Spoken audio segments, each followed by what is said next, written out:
Yuk, dukung UFIT TV dengan belanja di UFIT Store. www.ufitstore.com. Bismillahirrahmanirrahim. Assalamualaikum warahmatullahi wabarakatuh. Alhamdulillahirabbil alamin.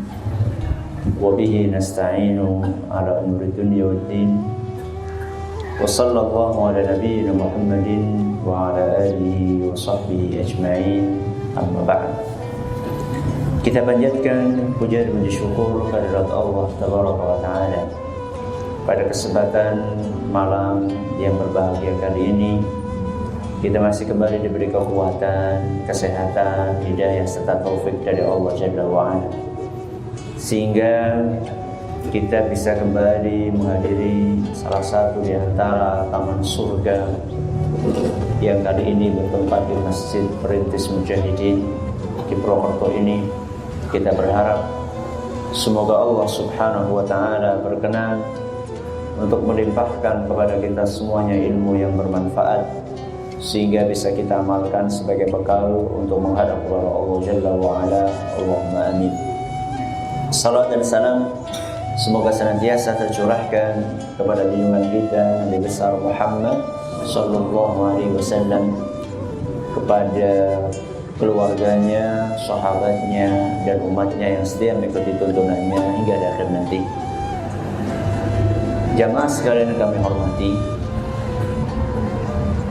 hari-hari ini dan bahkan sampai beberapa hari kemudian atau beberapa minggu ke depan, pembahasan atau materi kajian yang umumnya dilakukan di masjid-masjid atau yang semisalnya di kantor-kantor biasanya akan membahas seputar bulan Ramadan.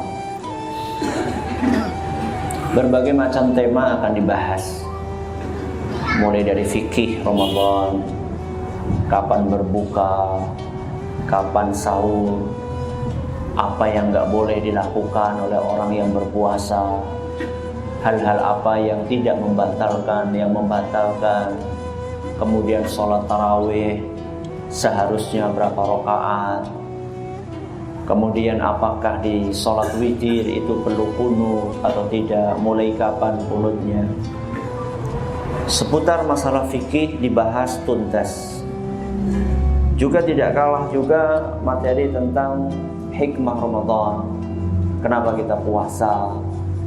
Apa yang perlu kita petik dari puasa Ramadan kita? Dan pembahasan-pembahasan yang lainnya yang penting untuk kita ketahui.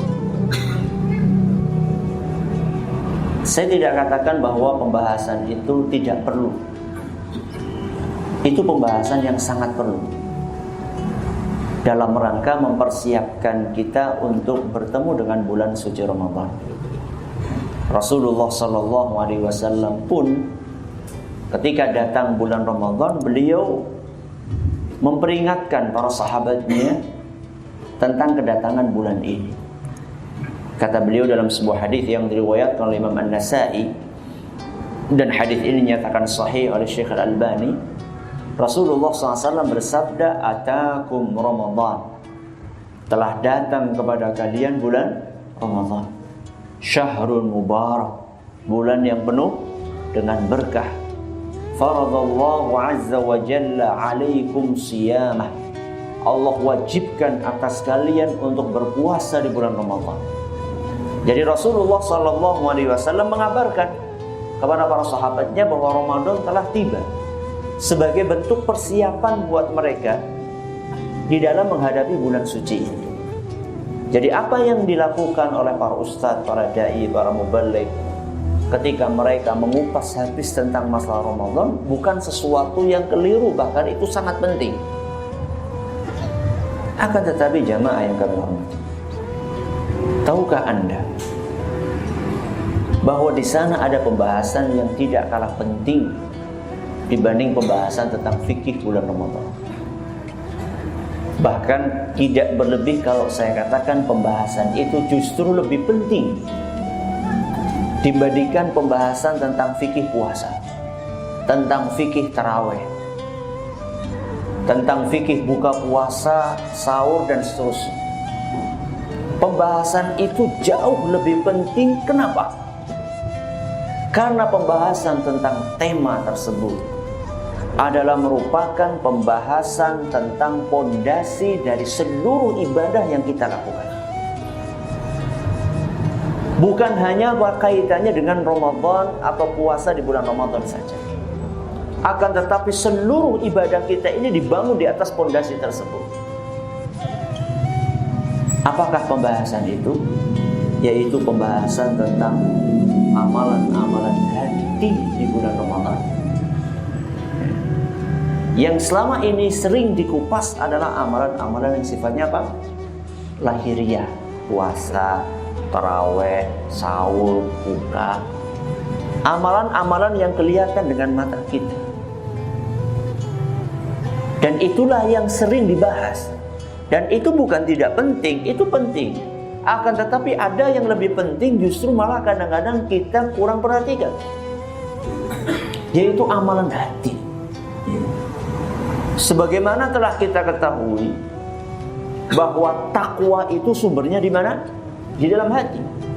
Makanya Rasulullah SAW dalam hadis riwayat Muslim, beliau mengatakan at-taqwa hahuna. Takwa itu di sini. Sambil beliau menunjuk kemana? Ke dadanya, dalam hati. Takwa itu di sini, takwa itu di sini, takwa itu di sini. Nabi ulangi berapa kali? 3 kali. Menunjukkan apa? Menunjukkan bahwa sumber dari ketakwaan itu ada di sini, di hati. Dan jangan dipahami dari hadis Nabi ini bahwa penampilan luar itu nggak penting, sebagaimana yang sering diungkapkan oleh sebagian orang ketika diingatkan, "Mbak, kok nggak pakai jilbab? Yang penting hatinya." Bukan itu maksudnya. Ya. Kalau seperti itu, yang penting hatinya, silakan Anda sholat pakai celana pendek. Yang penting apa? Hatinya. Bukan itu yang dimaksud dari sabda Nabi SAW yang saya bacakan tadi. Bukan itu maksudnya. Imam Nawawi menjelaskan bahwa maksud dari hadis ini, Rasulullah SAW ingin menjelaskan kepada kita bahwa ketakwaan itu tidak cukup dinilai dari lahiriah seseorang. Oh, kalau orang itu sudah bolak-balik umroh setiap bulan, itu berarti mesti bertakwa. Oh, kalau orang ini sudah ke masjid terus setiap hari, gak pernah ketinggalan, mesti bertakwa. Oh, kalau orang ini puasa sebulan penuh, mesti bertakwa. Belum tentu. Kalau tidak diiringi dari sumbernya ketakwaan, yaitu apa yang ada dalam hati. Makanya ada gak orang yang sholat tapi tidak bertakwa? Ada gak? Ada. Dan itu malah Allah tegaskan di dalam Al-Quran, di dalam surat An-Nisa ayat 142. Allah sebutkan ada orang-orang yang sholat, tapi sholatnya ini bukan bersumber dari ketakwaan. Dalam surat An-Nisa ayat 142, Allah berfirman, "Innal munafiqina yukhadi'unallaha wa huwa khadi'uhum." Orang munafik itu, dia berusaha untuk menipu Allah, padahal dia menipu diri mereka sendiri. Apakah orang munafik sholat? Sholat. Wa idza qamu ila sholati qamu kusala. Mereka juga sholat, cuman sholatnya malas-malesan. Ustaz, apa kelihatan Ustaz orang sholatnya malas-malesan? Ya kadang-kadang kelihatan, kadang-kadang tidak. Bisa nggak orang bersandiwara malas tapi kelihatan kayak semangat? Bisa nggak? Bisa. Wa idza qamu ila sholati qamu kusala. Kalau mereka sholat ya sholat, tapi dalam keadaan malas. Yura'unan nasa. Mereka itu riya di dalam sholatnya. Wala yadhkurunallaha illa qalila. Mereka ingat Allah jarang. Sedikit banget mereka ingatnya Allah. Jadi kalau sholat itu ya sholat, cuma sholat apanya? Lahiriahnya saja. Ya ruku, ya sujud, ya i'tidal, ya takbir. Tapi nggak sampai ke hati. Padahal sebenarnya sumbernya takwa itu ya di hati tersebut. Maka bukan berarti pembahasan tentang fikih puasa, kapan buka, kapan sahur, taraweh berapa rakaat itu nggak penting. Penting. Karena salah satu amalan supaya diterima adalah sesuai dengan tuntunan Rasul SAW. Tapi jangan lupa, ada sesuatu yang lebih penting dari itu, yaitu kita perbaiki hati kita di bulan Ramadan. Apa saja amalan-amalan yang perlu kita amalan-amalan hati yang perlu kita perhatikan di bulan Ramadan? Kenapa kok bulan Ramadan? Berarti setelah Ramadan kita nggak perlu perhatikan, Ustaz? Enggak. Karena memang sekarang itu momennya momen apa? Momen Ramadan. Dan amalan hati ini kita perlukan bukan hanya di bulan Ramadan, sepanjang tahun.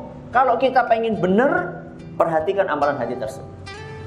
Sebagaimana disabdakan oleh Nabi SAW dalam hadis yang sering kita dengar, hadis riwayat Bukhari dan Muslim, ala inna fil jasadi mudghah. Di dalam tubuh kita ini ada segumpal daging, ada segumpal darah. Idza salahat salahal jasadu kulluh. Kalau segumpal daging itu benar, maka seluruh tubuh bakalan benar. Wa idza fasadat fasadal jasadu kulluh. Kalau rusak, maka seluruh tubuh ini akan rusak. Ala wahyal qalb. Ketahuilah bahwa segumpal daging itu adalah qalbu, hati. Nah, sekarang amalan itu apa saja, Ustaz? Insyaallah malam hari ini kita akan bahas tidak banyak. Ya, mudah-mudahan yang tidak banyak ini bisa kita pahami dengan baik, kemudian kita terapkan dalam keseharian kita.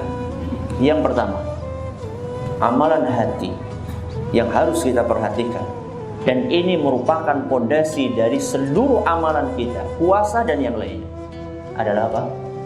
Ikhlas. Adalah ikhlas. Orang sering kita dengarkan hadis, barang siapa berpuasa di bulan Ramadan dosanya akan diampuni. Barang siapa yang sholat tarawih dosanya akan diampuni. Coba perhatikan baik-baik hadis-hadis yang berbicara tentang keutamaan puasa, keutamaan tarawih tadi. Pasti tidak lepas dari kata-kata imanan wahtisaban. Pasti. Contoh hadis yang disabdakan oleh Nabi SAW dalam hadis riwayat Bukhari dan Muslim. Nabi SAW mengatakan, man shoma ramadhana imanan wahtisaban. Barang siapa yang berpuasa di bulan Ramadan dengan penuh keimanan, wahtisaban. Ihtisaban itu mengharap pahala dari Allah. Ikhlas. Ghufira lahu ma taqaddama min dzambi. Baru kemudian Allah katakan dosanya yang lampau akan diampuni. Kapan dosa seorang hamba dengan puasanya akan diampuni? Kalau memenuhi syarat yang disebut oleh Rasulullah SAW, imanan wahtisaban, dengan penuh keimanan dan mengharapkan pahala. Berarti kalau dua syarat ini nggak dipenuhi, ya tidak akan menggugurkan dosa yang dia lakukan. Sama juga ketika Allah berbicara, ketika Nabi SAW berbicara tentang qiyamul lail, tentang sholat tarawih, Nabi SAW bersabda, man qoma ramadhana, barang siapa yang sholat malam di bulan Ramadan, sholat tarawih, imanan wahtisaban. Lagi-lagi apa? Dengan penuh keimanan dan mengharapkan pahala, baru akan mendapatkan balasannya. Ghufira lahu ma taqaddama min dzambihi, akan diampuni dosanya yang telah lampau.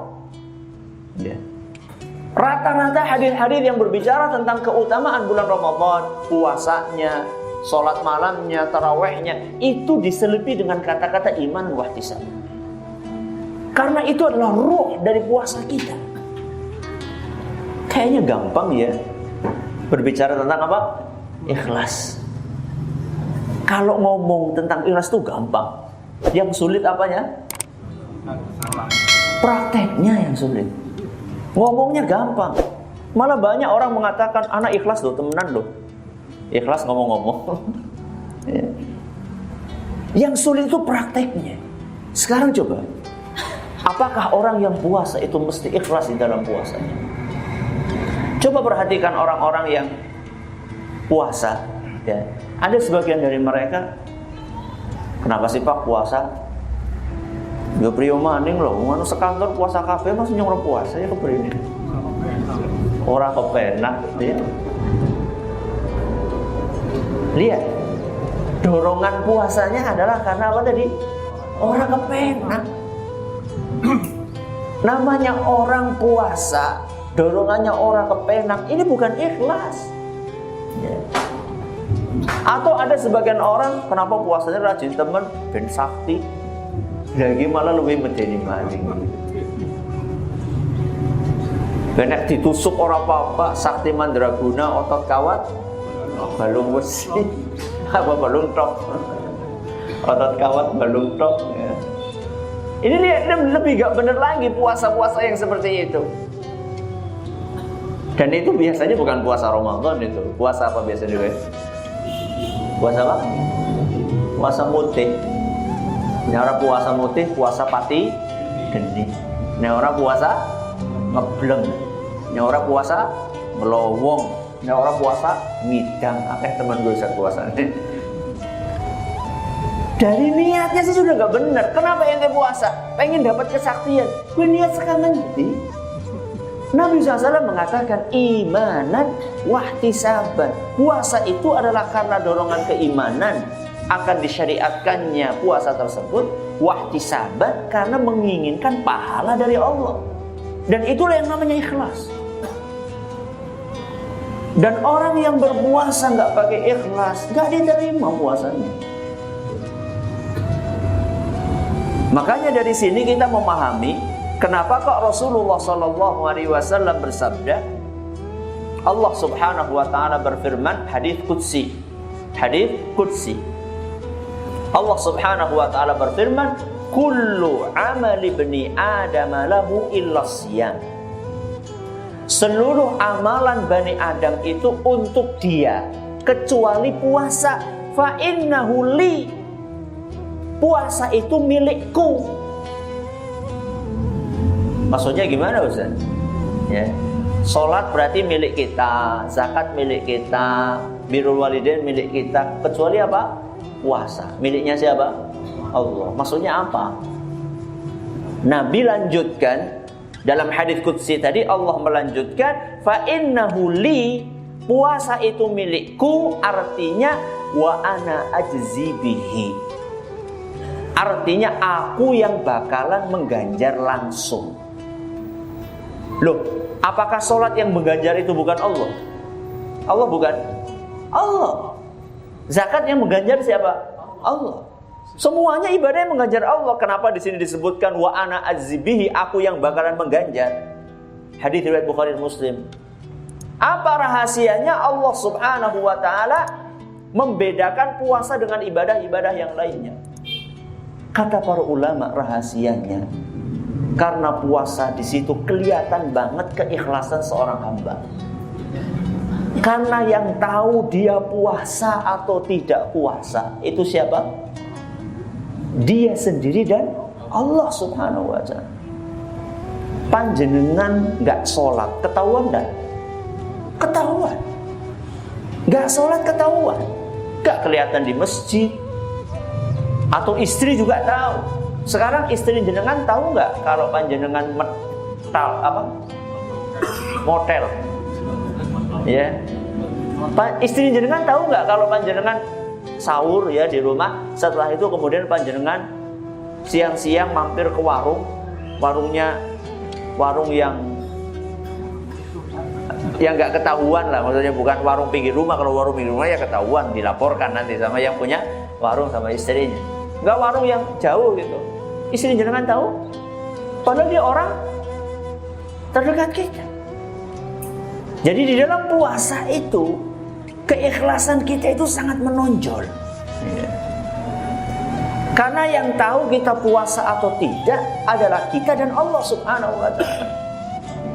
Karena keikhlasan seorang hamba sangat menonjol di situ, makanya Allah Subhanahu wa taala menjanjikan aku yang bakalan memberi pahalanya. Maksudnya pahalanya ini tidak dibatasi sama Allah Subhanahu wa taala dengan 10 atau 700 kali lipat. Kita tahu ya, amalan kita itu ditanggung oleh Allah, pahalanya satu amalan berapa? 10 pahala. Sebagaimana sabda Nabi SAW ketika beliau bersabda tentang membaca Al-Quran, man qara'a harfan min kitabillah, barang siapa membaca satu huruf dari Al-Quran, maka dia akan mendapatkan 10 pahala. Berarti panjenengan membaca apa? Bismillahirrahmanirrahim. Pirang huruf? Ora tau ngitung mbok. Berapa? Ora hitungan. Coba sekali-kali ngitung lah. Bismillahirrahmanirrahim. Hurufnya pirang jajan? Aja kesuwen ngitung. Pas lakan bubar ki pengajiane. 19. Berapa? 19. Panjenengan cuma baca Bismillahirrahmanirrahim. Pahalane 19 ping 10. Pira? 190. Kur maca apa? Bismillahirrahmanirrahim. Ngesuk nyontek maca bismillah tok lah Ustaz. Iki ora bener maneh. Bismillah saja kita sudah dapat 190. Apalagi kalau kita lanjutkan alif lam mim dzalikal kitabul la raiba fihi. Hudan lil muttaqin sampai selesai di bulan Ramadan kita selesaikan Al-Quran tersebut. Berapa pahala yang akan kita dapatkan? Itu baru minimal 10 itu minimal. Maksimalnya berapa? 700. Mathalul ladzina yunfiquna fi sabilillahi kamathali habbatin ambatat sab'a sanabila fi kulli sumbulatin mi'atu habbah. Perumpamaan orang yang berinfak di jalan Allah seperti orang yang menanam satu benih, kemudian dari benih itu tumbuh 7 tangkai. Setiap tangkai ada 100 lagi buahnya. Butir-butirnya ada 100, berarti 7 kali 100 sampai 700. Ya, tergantung keikhlasan yang kita miliki. Nah, ini ada amalan yang tidak dibatasi dengan 700. Apa itu? Puasa. Ya. Wa ana ajzibihi, aku yang akan memberi pahala, terserah aku berapa aku mau kasih. Berarti gak dibatasi. Kenapa kok gak dibatasi? Kembali lagi kepada masalah apa tadi? Ikhlas. Makanya seorang ulama mengatakan rubba amalin shaghirin tukabbiruhun niyah. Betapa banyak amalan yang sepele pahalanya besar gara-gara apa? Niat. Wa rubba amalin kabirin tusaghiruhun niyah. Dan betapa banyak amalan-amalan yang besar jadi kecil gara-gara apa? Niat.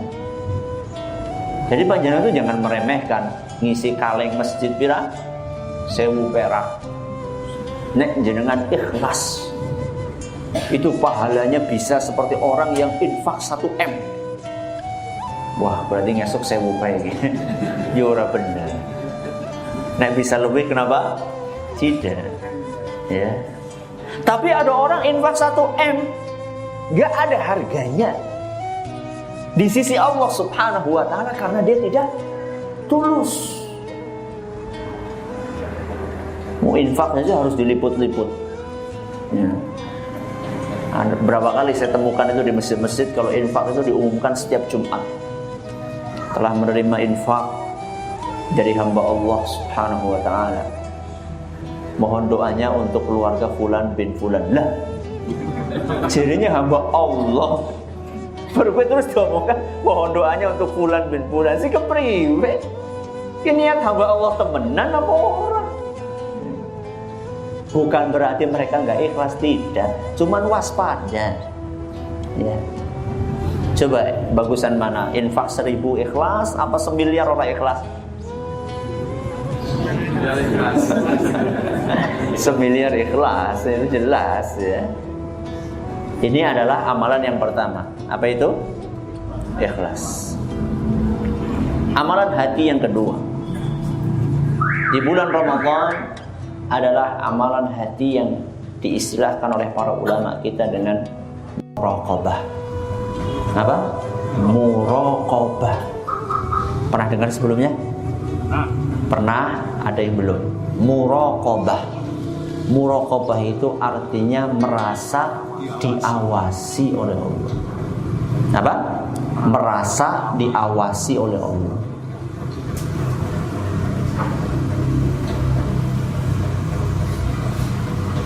Dan ini sangat kental di bulan Ramadan.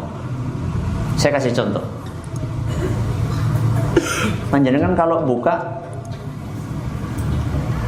macam-macam makanan minumannya banyak gak? Hah? Ya tergantung rezeki ya. Tergantung rezeki. Kalau lagi rezekinya banyak ya macam-macam. Wedang wis, ana wedang kopi, ana wedang teh, ana kolak. Apa? Jahe susu, masya Allah. Ya. Ya, ada jus ya. Dawet. Makanannya ini semacam-macam lah. Ada makanan pembuka, ada makanan inti, ada makanan penutup, ada muqaddimah ya, ada khotimah ya, ada pembuka, penutup, semuanya macam-macam. Kira-kira itu siap kapan itu? Setengah jam sudah siap? Sebelum maghrib sudah siap belum biasanya? Sudah. Bahkan dari pagi sudah nyiap-nyiapkan.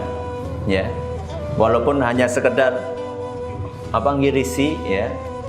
Tapi setengah jam sebelum buka sudah siap. Panjenengan sudah nggak tahu kalau sudah sepuh ya insya Allah enggak ya. Tapi kalau anak-anak mungkin setengah jam itu sudah di depan apa? Di depan meja. Kalau panjenengan kayak gitu kebangetan lah kayak bocah cilik. Ya. Sudah siap di depan meja. Semuanya sudah tersaji. Segala jenis makanan yang menggiurkan ya. Yang membuat nafsu makan itu jadi naik ya. Apa sih yang menghalangi jenengan untuk korupsi 1 menit? Urung mangsane adzan jenengan nyicipi. Apa yang menghalangi itu? Padahal makanan sudah siap. Kenapa kok jenengan bolak-balik mentenengnya, Pak? Urung waktune. Dalam jadwal jadwal urung waktunya semenit maning. Atau panjenengan berusaha untuk ngemat-ngematakan suara apa? Kresek-kresek nang mic misalnya. Atau jenengan nyetel apa? Radio. Atau ngelihat TV. Kenapa sih jenengan tidak korupsi 1 menit saja? Nunggu nganti azan. Apa alasan panjenengan seperti itu?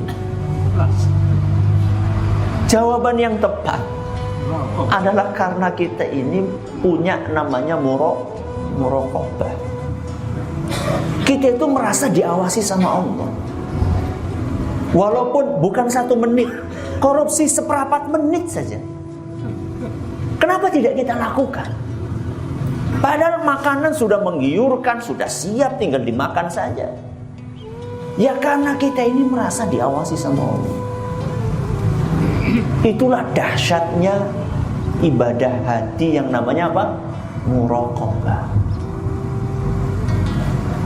Cuman sayangnya muraqabah itu kita praktekkan hanya menjelang buka puasa. Giliran masuk kantor, muraqabah itu luntur. Ya, atau ketika giliran pulang kantor korupsinya nggak tanggung-tanggung, bukan 1 menit, korupsinya berjam-jam. Ya. Ketika masuk juga sama, jam 7 suruh masuknya jam 9. Sing mandan member didik lah. Jam itu 1/4 apa jam itu 20. Ya. Nah inilah berarti kita ini muraqabahnya di bulan Ramadan ini baru terasa menjelang buka puasa. Lumayan daripada orang. Tapi akan lebih baik lagi kalau misalnya muraqabah itu bisa kita setiap saat kita praktekkan. Dan itulah pesan dari Rasul SAW. Dalam sebuah hadis yang diriwayatkan oleh Imam Ahmad dan yang lainnya, dan hadis ini dinyatakan sahih oleh Imam Al-Hakim, Rasulullah SAW berpesan kepada kita, ittaqillaha haitsu ma kunta. Bertakwalah engkau kepada Allah dimanapun dan kapanpun engkau berada. Bagian dari takwa itu yang muraqabah tadi. Jadi luar biasa kalau misalnya kita ini sudah punya muraqabah dalam hati. Indonesia nggak butuh KPK. Temenan. Apakah dengan adanya KPK tersebut kemudian korupsi menjadi hilang dari Indonesia? Tambah. Apa sing mian anu raketon? Seakan-akan kayak tambah banyak ya. Karena berita tangkap KPK. Mian berarti orang anak yang korupsi ya. Apa anak tapi orang keton? Gak tahu saya. Ya. Akan tetapi ada manfaatnya. Tapi manfaatnya itu tidak maksimal. Sebenarnya yang bakalan memberangus korupsi dari negeri kita dan seluruh hal-hal negatif yang lainnya itulah muraqabah. Ketika kita itu merasa diawasi sama Allah Subhanahu wa ta'ala. Kalau takutnya cuma sama KPK, dia bisa saja menghindar karena KPK itu kan paling senjatanya nyadap dari mana? Dari HP. Tinggal saja kita nggak usah pakai HP, transaksinya nggak usah di kantor. Saya bukan lagi ngajari loh ya. Ya, tapi ini ma'ruf ya. Di kantor ada CCTV, ya. Di rumah makan ada CCTV. Kemudian pakai HP disadap. Tinggal transaksi di mana? Kuburan. Kuburan bukan anak CCTV. Apa yang gak ada CCTV di kuburan? Orang. Tinggal transaksi di kuburan. Itu bagi orang yang takutnya sama KPK, bukan takut sama Allah Subhanahu wa ta'ala.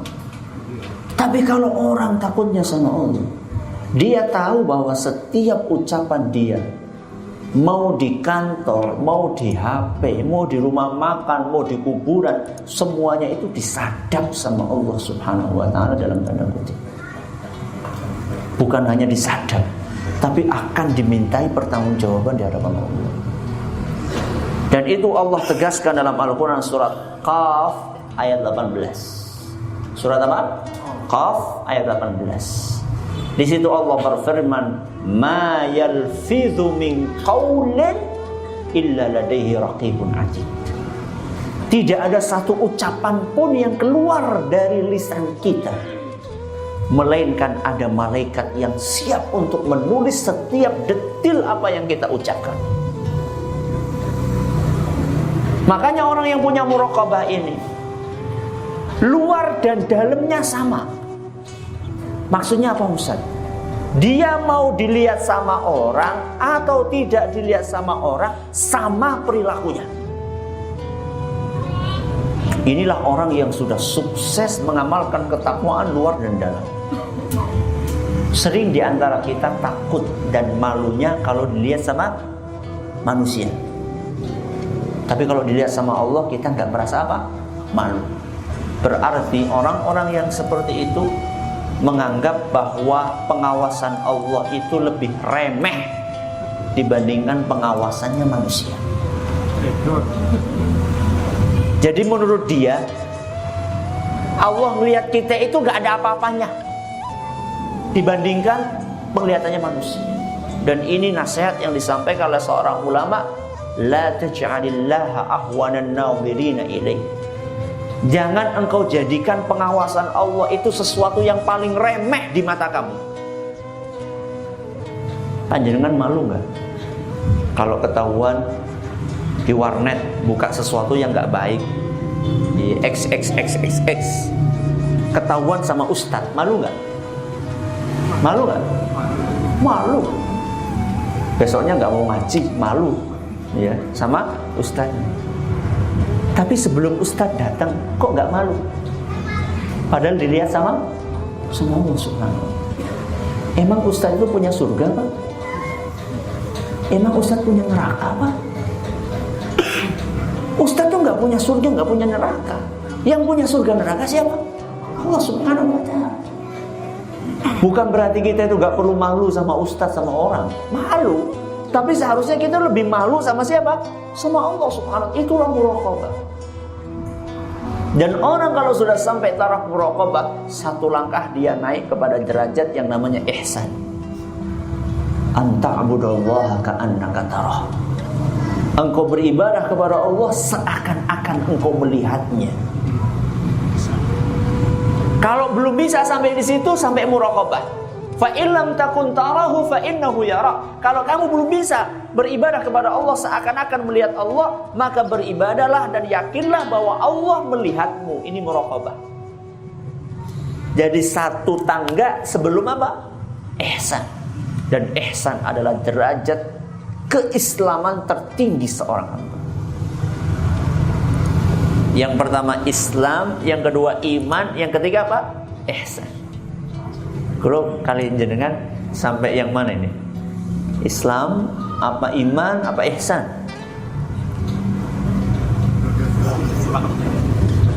Islam. Islam ini ibadah lahiriah. Seluruh ibadah lahiriah sudah jenengan lakukan? Wis kiki, amar ma'ruf nahi mungkar sudah dilakukan? Kayak lo sing pada pacaran pinggir jalan, istimewa kan?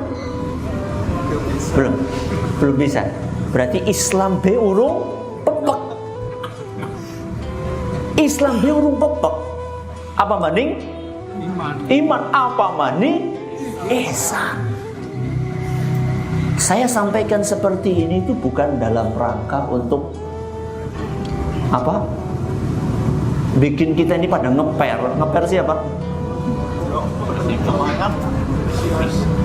Putus asa, ngelokro lah Islam diurung gudul ya. Bukan. Tapi saya sampaikan ini untuk memotivasi diri saya pribadi dan jamaah sekalian.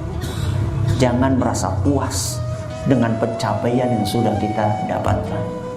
Oh wis ngaji, wis rutin hadir pengajian, saya sudah berjamaah di masjid, wah sudah cukup.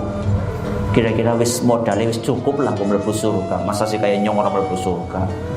Jangan puas dengan pencapaian ibadah ini.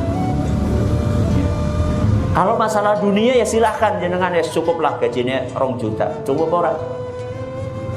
Cukup apa ora? Cukup. Nah karena gaji 5 juta kepriwe? Pilih sing endi? Sing 5 juta. Kelihatannya 5 juta wis cukup, tapi nek anak tawaran 10 juta kepriwe? Pindah maning, Mbok. Lau kana libni Adam wadiyan min dhahabin labtaqa salita. Kalau anak Adam dikasih emas 2 lembah.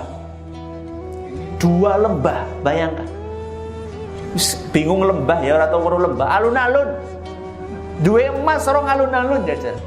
Cukup apa ora? Labtaqa salita, jaluk alun-alun sing nomor 3. Seharusnya kalau masalah dunia wis cukup qanaah. Tapi kalau masalah akhirat jangan puas. Tapi banyak di antara kita kalau masalah akhirat cepet puas, ya. Loh Mas, dene ora salat nang masjid. Lho mending ki salat kae ora salat. Aku qanaah lah salat apa nang omah. Qanaah tapi diterapkannya dalam masalah ibadah salah, keliru. Ya. Jadi zakatnya kudu zakat fitrah tok lah qanaah lah. Cukup zakat fitrah tok.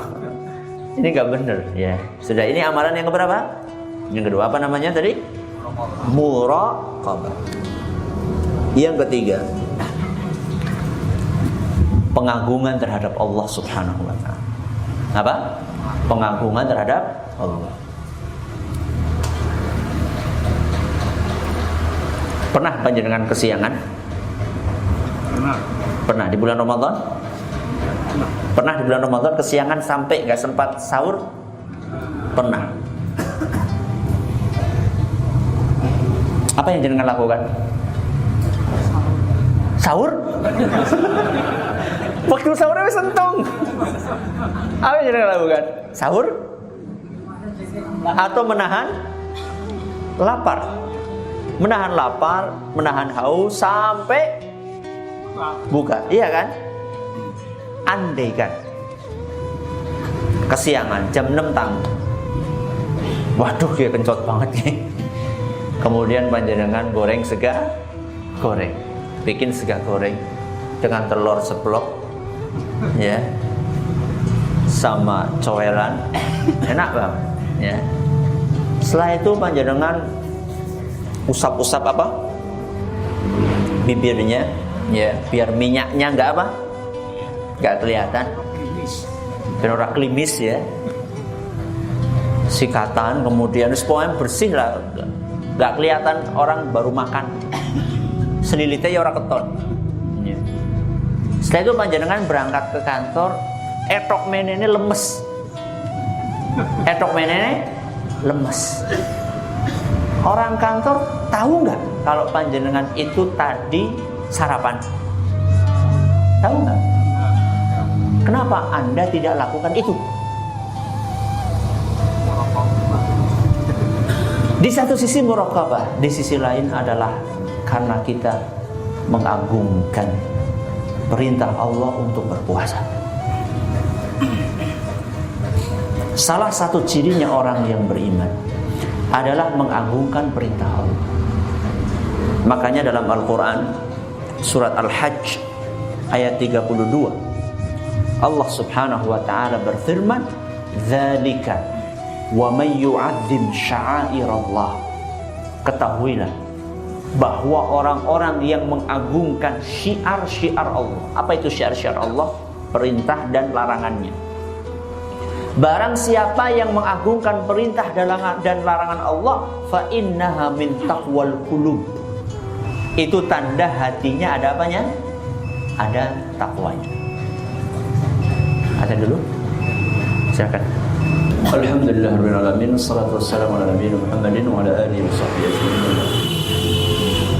Sampai mana tadi? Surat Al-Hajj ayat berapa? Ayat 32. Bahwa orang yang mengagungkan perintah dan larangan Allah itu menunjukkan bahwa di hatinya itu ada apa? Ada takwa. Dan ini kalau kita praktekkan dalam keseharian kita, subhanallah. Setiap ada perintah Allah, ada larangan Allah, maka langsung sami'na wa ata'na. Itu luar biasa. Kenapa kok masih banyak orang-orang yang ketika membaca perintah Allah ini dan itu, kok mereka katakan lah jadi kayak gue ya orang pas temen ki zamane wis beda. Kenapa kok ada ucapan-ucapan seperti itu? Tidak lain dan tidak bukan adalah karena minimnya pengagungan terhadap perintah Allah. Kalau orang sudah mengagungkan Allah subhanahu wa ta'ala, apapun yang diperintahkan dia akan katakan apa? Sami'na wa ata'na. Sebagaimana yang Allah tegaskan dalam Al-Quran surat An-Nur ayat 51. Allah menyebutkan, innama kana qaulal mu'minina idza du'u ila Allahi wa rasulihi liyahkuma bainahum. Seorang mukmin itu kalau dipanggil oleh Allah dan Rasulnya SAW agar Allah menghukumi sesuatu di antara mereka, seharusnya ucapan mereka an yaqulu sami'na wa ata'na. Apa artinya sami'na wa ata'na? Kami dengar, kami patuh. Kalau orang munafik sami'na wa asaina. Kalau orang munafik itu aku dengar moh, aku membangkang.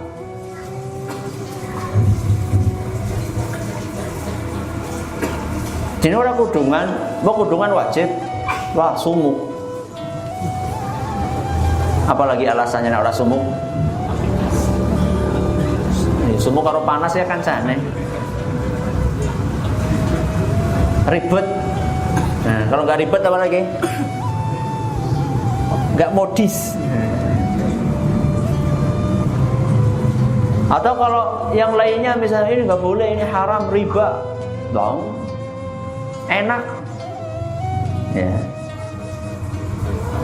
Daripada duit ini ngendon di rumah, mendingan tak pinjamkan sama orang lain, tapi baliknya harus pakai bunga. Orang beli kue riba lah, dari siapa? Jadi Al-Quran bahwa kan Al-Quran ya. Kalau orang yang beriman sami'na wa ata'na, pengagungan terhadap perintah Allah. Kemudian kata Allah apa? Wa ulaika humul muflihun. Mereka itulah orang-orang yang bakalan beruntung. Ketika dapat perintah Allah, perintah Rasulnya, sami'na wa ata'na. Enggak banyak alasan. Kalau memang belum mampu, katakan tidak mampu. Apa yang syariat Allah yang kita belum mampu? Ada nggak? Haji. Yang lain apa? Itu dok. Oh, berarti masya Allah ya di sini ya. Jihad. Terus apa? Zakat mal karena memang nggak punya. Ada yang lain? Kurban. Terus poligami. Saya ini bolak-balik disinggung sama jamaah ustaz. Mbak ustadznya poligami tuh, ada apa sih? Ya kami ini jamaahnya ini jadi gak bisa poligami. Loh, ngapain nunggu ustadznya? Ngapain nunggu ustadz? Kalau anda merasa mampu silahkan. Enggak ustadz, alasannya istri saya itu ngajinya sih mau siapa mas? Ustadz Ustadz poligami apa? Urung. Ustadz wis duwe ilmu be ora poligami lan jenengan kuwi ilmune apa luwih dhuwur kan ustadz?